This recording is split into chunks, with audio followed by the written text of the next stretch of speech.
Let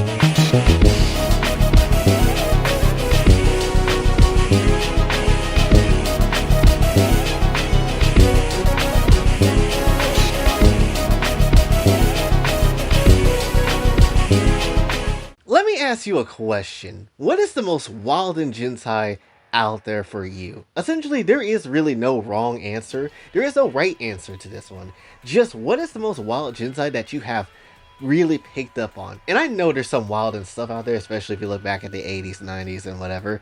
And essentially, there's just a lot to pick.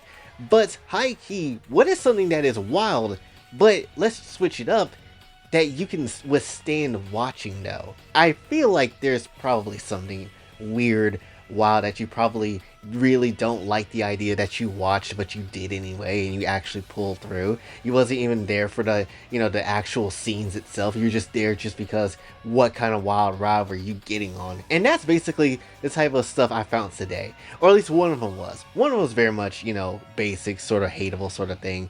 But another one is just straight up like, what in the hell did I just see? I am confused. And I don't even know how much I could show of that one, solely because it is so grotesque, it is so vile, to the point where it's like, how do you even put this on a screen without necessarily risking absolute annihilation? And that's essentially what this is. So today, I want to talk about two different Gentais. The first one is Shitai Oaru, which is absolutely wild in its visuals in many different ways. If you're not used to things of a more dead nature, then you might not gonna like this one. But at the same time, we're also gonna talk about Aoharu Snatch, which is an NTR, and again, it makes you mad. And it makes you mad for two very specific reasons. Solely because the fine bitch in the show is so fine, she does not need to be going through this sort of thing. And at the very same time, the person who created that one is the same person that made Otome Dori. Oh, hell no! That's oh, hell no! I'm not happy. So yeah, today I'm just wanting to find the most wild ones just to see what is out there. Solely because, again, standard Gentai, very good, very nice. But at the same time, sometimes you just want to see what else is out there. Not because you enjoy it, but solely because you're just curious to know what is out there. What's the wildest level that you could basically go for yourself in terms of watching it? Not even for the jerk material, but just straight up just how much can you withstand? And so that's basically what I was trying to find today. And this is what I basically found, especially when it comes down to Shitai. So without any further ado, let's talk about that one first. This confused me. This Gentai confused me to a whole level. So basically, the premise of the story is this dude essentially, is like not necessarily able to be this doctor person, and they have to kind of go through a different way of trying to be a doctor, visualize their dreams or so. And they essentially basically work at like a morgue kind of place. Right? They basically try to work with these corpses and things like that, trying to understand the body a bit more, trying to get themselves really in that doctor mood, because they're going to see stuff like this. And so essentially, they're going to try to do their best. The vice president, Shisuga, basically is out here running the whole damn joint with all these other nurses and people that's also helping out with the things. So, the problem comes in is that this girl starts putting pills in this man's mouth, and essentially she's just out here really wanting to see what he can do, really to see if he's going to be about this action. And also, I should mention before this gets completely out of hand, yes, this is from a visual novel. No, do I not know everything about the visual novel. All I know is that apparently she was really nice to this guy, and essentially, they try to, I guess, she's trying to take care of them. But is that really the case? And essentially we end up seeing what the pill does, which is, I guess, create like some hallucinogenic sort of mentality within the guy. And what happens is that she's like, oh yeah, you want to do some wild stuff to me, don't you? I bet you do. Which, granted, honestly, the only reason why I even like found this show was solely because I was like, ooh, who this fine chick is. I'm gonna need to see some of that. And slightly kind of regret it. So essentially, yeah, she's basically manipulating this guy by drugging him and all that sort of stuff. And then, yeah, just basically turning him into this wild and, cracking cheeks machine. This absolute maniac to crack cheeks in 5 different ways. Except it's worse. It's not necessarily turning them into a maniac for cheeks. They end up hallucinating death or at least they end up hallucinating different people that they're interacting with as they're dead. Basically, they're not necessarily alive anymore. And all these other weird sort of stuff that you kind of see. I can't tell if a lot of those visuals that were flashing really fast in the different colors, if you've seen the show, like where it's actually like real models of real people, not obviously not cosplaying as dead people, but like just, you know, them posing nude and whatever. I don't know if it was that. I don't know if they were drawing stuff. I don't know what the full context of the photos in the show actually was showing, but very damn good. But essentially, you know, the guy's out here basically losing his damn mind, going crazy, needing those damn pills because really we don't really know what happens if you don't have them. But we just know that he needs them bad. He's basically a crack addict for those maniac crack cheeks pills. That's just essentially what it is. And, you know, Chisuga is all ready for it in 5 different types of ways. And so you really see how crazy this man gets throughout these different episodes. Whether it was a nurse giving him some head and he said, nah, I can't have that anymore, and then tossed her off the stairs and end up killing her on accident. And then somehow later she comes back to life through smashing the corpse, I guess. I don't know. It's weird. And essentially, you know, you get to see this other character like Miwako, who essentially is like really for, you know, the main dude before all the crazy stuff happens and all that. But because I can only assume the vice president wants the main character to themselves and want to see how the pills and stuff react within that guy, she ends up doing wild and shit to everybody, essentially, and you get to see these wild and visuals of someone like Miwako, who essentially picks up this, you know, used rubber that is filled with acid and it just straight up melt her face. And then you end up just seeing that the guy is like, you know, losing his mind over a lot of this stuff. And he sees these people as dead, right? He's totally seeing these people like they're dead. They're completely cooked. Their nose coming back from them. And so he's just using the bodies for his own game. But the truth is, what you find out into like the second episode and a half, essentially, they're not really dead. They're just his own perception of what he sees thanks to the pills that Chisa, you know, gave them, essentially.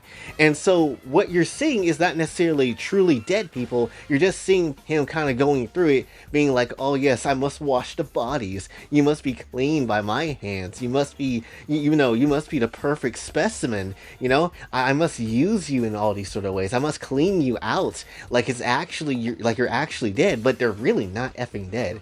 Right? Or are they? I don't know, because the story doesn't really tell you if they are dead or if they are not. But to keep it a stack, I have no idea what the hell is happening. All I do know is that Chisuga did start all this stuff, and she's the one that basically caused everybody to go absolutely effing crazy. Then you have the main nurse that you see from the beginning of the story to basically kind of go down her own Insano style sort of path, and apparently she's like manipulating things too, but is it really her or is it just Chisuga doing all this stuff initially?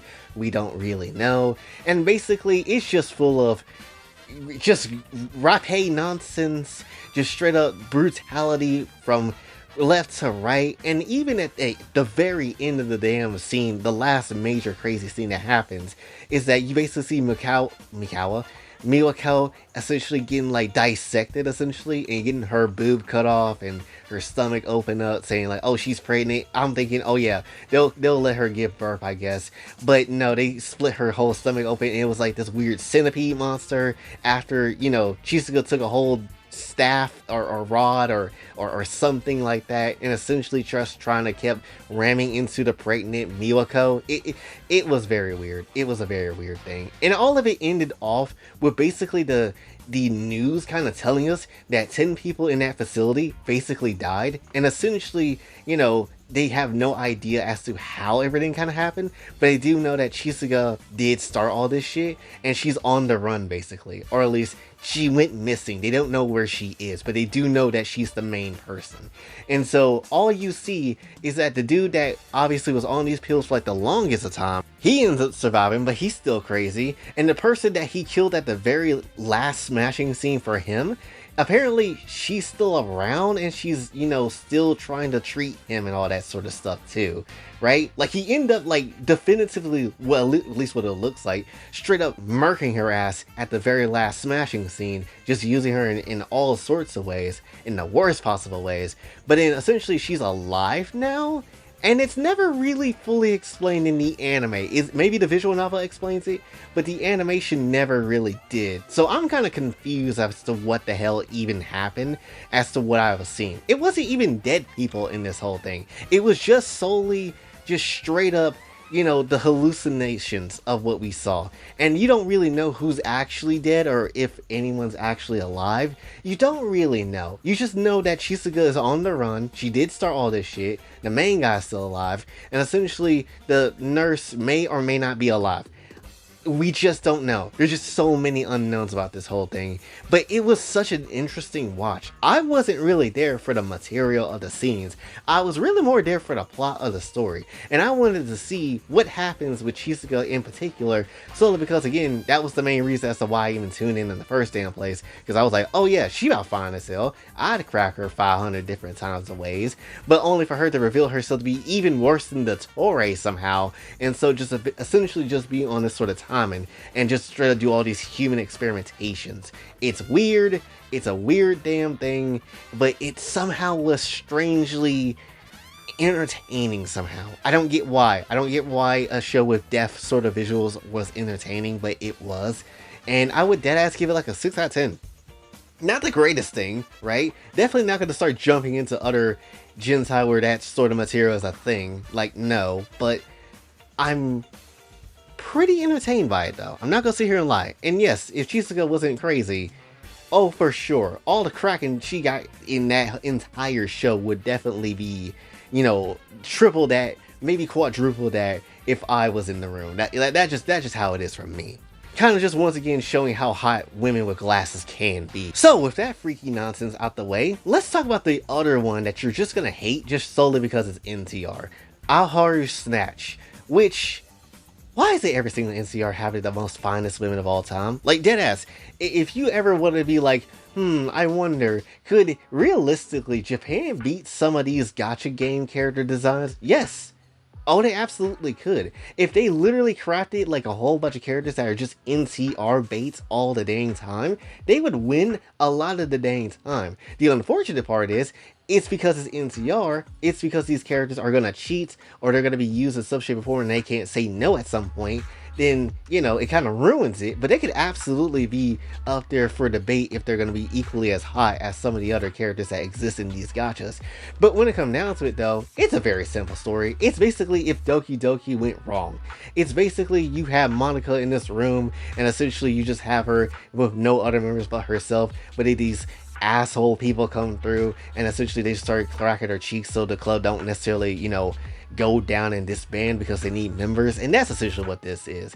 Sakura Shiori is our main girl, and once again, a woman with glasses is very hot, and essentially she's, nice and all that sort of jazz. She naturally is not necessarily somebody that's, out here trying to do the most wild and things. She just want to have a nice little literature club for her and her peoples.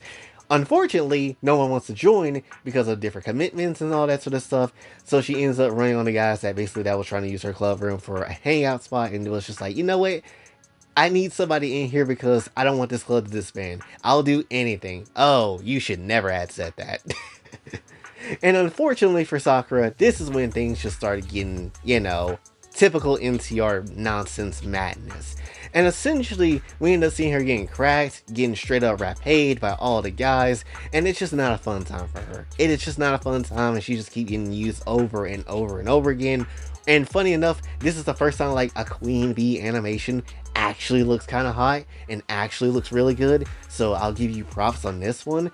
But still, it doesn't change the fact that she's getting cracked in ways she didn't think that was going to happen. Then they start videotaping her, taking the typical pictures, so that way she could get blackmailed and all that sort of jazz. While there's also another member that comes through who is completely innocent, of course they are, and loves this character, of course they do. And so we have our NCR nonsense, just basically in all the typical ways. And at the end of the first episode, we end up seeing her get cracked in that club room, and at the same time, we also get to see them go to a beach.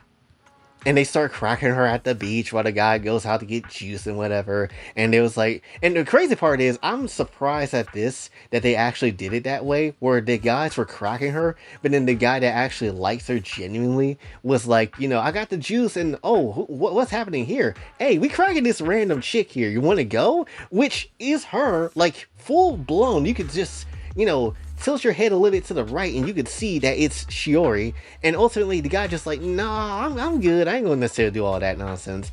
And literally her identity could be exposed for a brief second if he literally just focused in a little bit and saw that shit just a bit early on. He could have saved himself the later heartbreak that would have happened essentially if he just saw it early on, but no.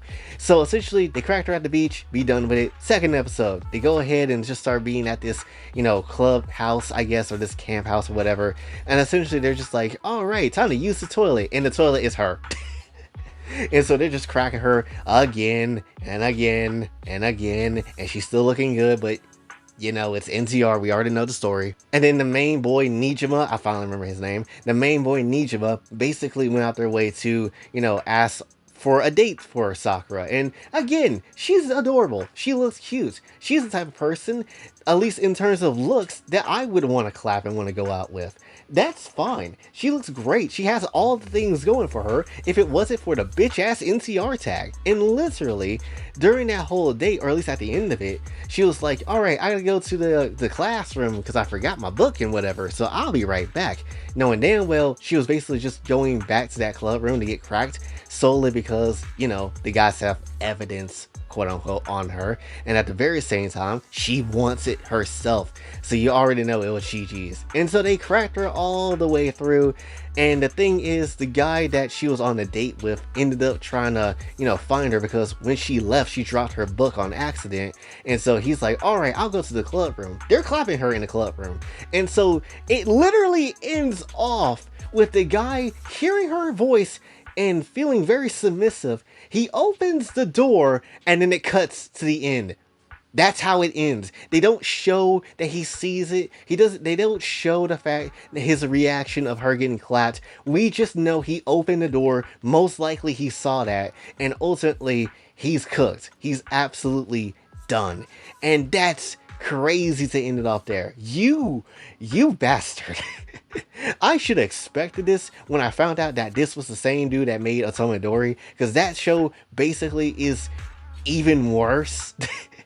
Because at least in this one, he gets off light. The dude sees the girl he likes getting cracked, he could just cry about it and all that sort of jazz. The dude in the Towadori with that chick, no, she ends up getting pregnant and then ultimately has a kid with one of the guys that were cracking her, and ultimately the guy's taking care of the kid, and he basically sees the whole tape and all that sort of stuff, and he doesn't even necessarily know how to react.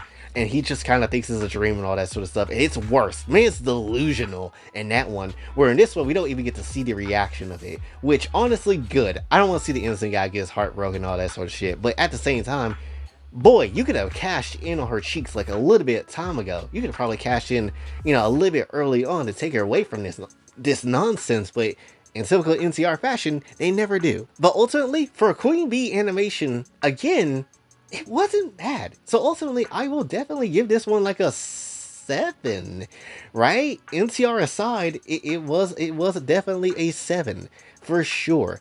Don't necessarily like the fact that we have to forcefully take her cheeks. Don't like that whatsoever.